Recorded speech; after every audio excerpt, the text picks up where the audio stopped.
Saderenge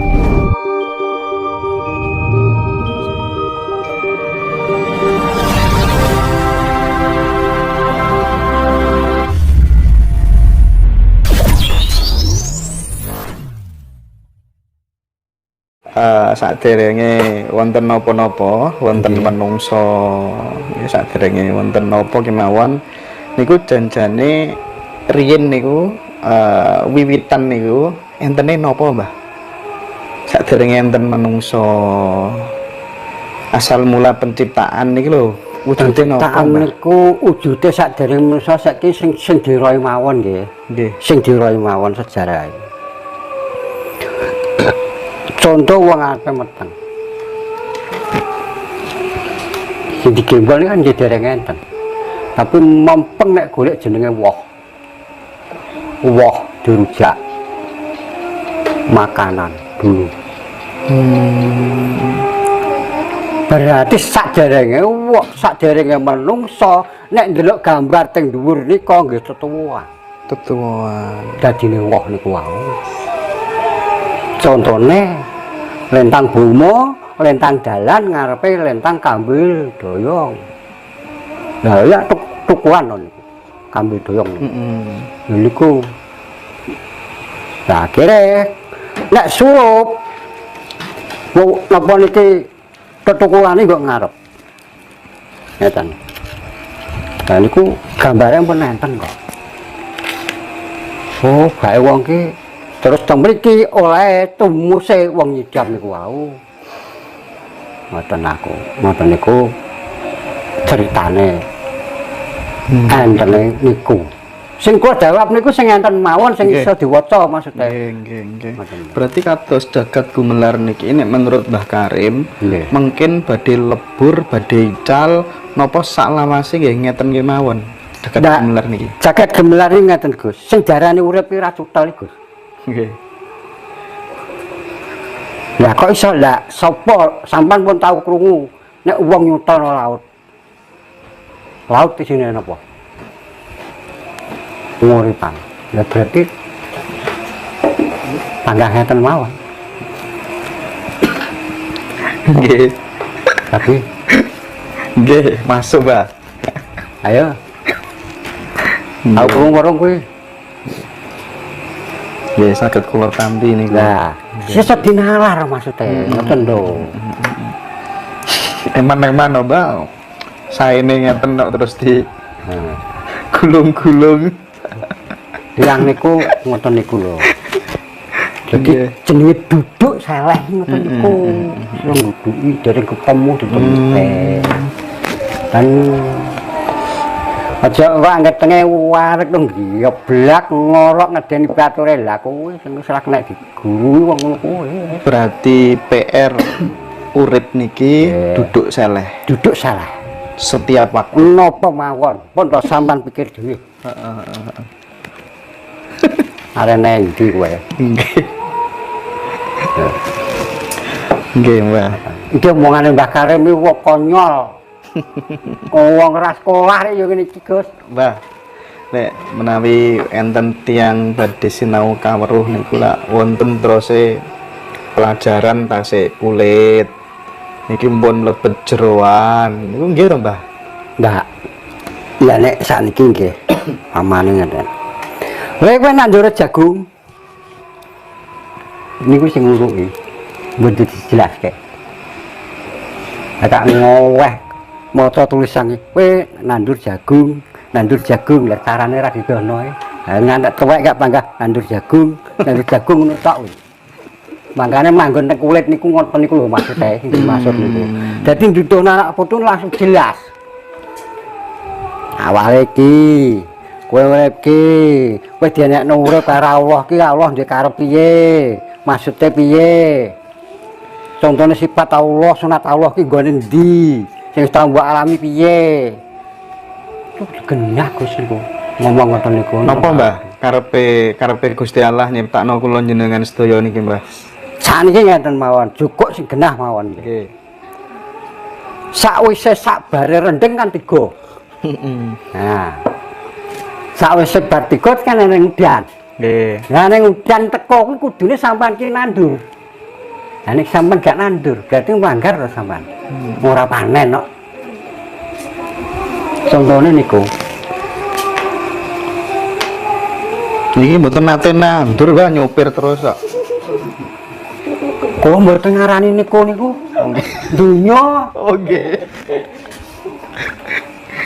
Nggih, berarti Sampean ki yo rada boten, Mbah, guyon, Mbah. nggih. Kula kaya tau ndredeg jenengan seneni terus soalé. Enggak. Jane sampean ki tak kon ngono kuwi nggih, sing darani eling sadar sampe tamat enenge urip iki mau. Nggih, Mbah. Kula saestu niki badhe sinau. Mbah, nek kula riyen nate ten pondok, Mbah. Nggih. Niku menawi ndongaaken tiyang sepah niku kan wonten tawasul nggih, Mbah nggih. Nggih. Kula sakniki pengen ngertos mergi kula niki tiyang Jawi. Nek napa tiyang Jawi niku menawi kirim donga damel leluhur, damel tiyang sepah ingkang sampun kapundhut niku pripun, Mbah? Lah nggih pripun iki pasrahno niku wau sih, Pak. Nah nggih kula pengen Ngaten pripun iki nggih. saumpama sing diarani kula ndongakno sampean jenenge sampean Indra. Ya Allah, Indra, ya Allah, diparingi napa niku ingat napa tu eling. Ya Allah, Indra jenengan ya Allah. Niki lagi nyandang ngeten ya Allah, Indra. Mbah, pun kapundhut, Mbah maksudnya. Lah nggih nek misale nek pun kapundhut kan pun urusane mriko. Oh, nggih. Sampeyan niku kantun napa to niku? Lha tegese ngene lho, Gus. Nggih, nggih. Pengen ndongakno wong tuwa ku ya iso wae. Karek bolak-balik ki apa to? Apa kuwi jenenge paham apa ora? Heeh. Nduk donga kuwi mau. Ngono lho. Niku rak jawabane kok gladah Nggih. wau kok klambali ya. Mungkin jenenge rak dudu manusa. Nggih. Ngoten lho. Wong dilarang wong dadekno anak ki butuhe kabeh ki kon nyusun sak terus lakon kuwi mau. Nggih. Ngoten lho. Dadi niate sampean iki ndonga niku wau misale ngaten ndeleke niki bolak-balik napa to. Enten nggih namung pasrah. Mugi-mugi tiyang sepuh kula jenengan paring iman kali Allah. Ngoten. Ya nek cek biyen iman lah nek gak. Ya namung niku to. Kula nate tanglet kali Mbah Riyen. Ya. Kung, nek tiyang pun kapundhut puluh-puluhan tahun niku wonten alam pundi kemawon niku didongakno ngoten niku nyampe napa mboten, Kung? Jawabane ngeten ya, Mbah. Ya ora, Gus. Ngoten niku pripun, Mbah? Nanya ora niku rak nek kang Allah, nek enten Allah kaya nyampe. Oh, ngoten nggih. Oh niku gaweane Allah, nyampe kalau ora nyampe piye? Nyampe ya, Mbah nggih. Nyampe. Soalnya mboten balik nggih, Mbah nggih. Mboten ora balik sangko berarti nyampe. Nggih, berarti setiap kota sampai ya Nyampe. Kabeh niku isine teng lego kok. Nggih. Mbah, ten ngene napa namine weton ya, ten ngene weton-weton kelahiran ngoten niku napa leres niku berpengaruh terhadap sifat iki, Mbah? Pengaruh. Dadi teron niku wau dununge sing diarani mengke nek teng mriku niku demot tenggene primbon entene condro. Watak. Tapi niku nek digawe argumen kok diblentongi wong. Mergo wong niku kathah sing tersinggung. Nggih. Wong ora dikasih dicondro nek gak ngantem ning dia. Niku teng dalaman niku rahasiane ngoten niku. Nggih. Terus jenengan kan mesti niteni, Mbah. Wonten kan misale diloncati adike rabi rumiyin ngoten nggih. Nikah rumiyin terus nikahe telat ngoten niku napa leres ngoten niku, Mbah? Napa mboten mesti? Nek masalah wong diloncati adike napa-napa niku ngeten. Niku nek diringkes malih enten sing diarani kenyataan. Wong urip iki wis duweni kepercayaan ning gone Allah. Niku kan sing ngedar kan Allah. Wong niku wae. Masa wong. Nggih, nggih, nggih, nggih, nggih. Lah ngoten niku nek wong sing ora paham niku terus diwaca. Oh, gak ape, aja nglangkai ngene. Niku. Niku asline nggih balik ten pribadine piyambak ngono. Ah, nggih balik ngene Allah niku. Wong kabeh niku sing Nggih. ngeten-ngeten sing kobane kan ngawuh to sedaya. Tapi wong sapa to wong mung wadah becet tok. Napa sore? Nggih. Sakniki ini kan kuwatah tiyang susah. Nggih. Susah masalah kata. Nah niku larine rata-rata, Mbah. Ten paranormal, ten dukun, ten kiai. Padahal sejartosipun paranormal, kiai, dukun niku masalahe nggih kuwatah, cuman mboten disampaikan. Tok dawa Gus. Dalame dawa lho. Nah, mboten napa-napa to, Mbah. Niku sing kula angen-angen mau berangkat kok. Wong niku nggih kula tak ngomong sing sak benere. Wong niku sing diarani susah ora niku sumbere kawake dhewe. Lah, eneng-eneng kono mergo wong kuwi duwene mung percaya. Indra ke dukun mandi aku gak sudi nyembah Allah nyembah Indra dadane. Kuwi. Sampeyan ngancik dukun. Bayangno to kekuatane sedulure dhewe sing rupane putih iki. Masyaallah. Iya, Mbah. Nggih. Iki lho dipikir. Mboten purun duduk seleh niku lho.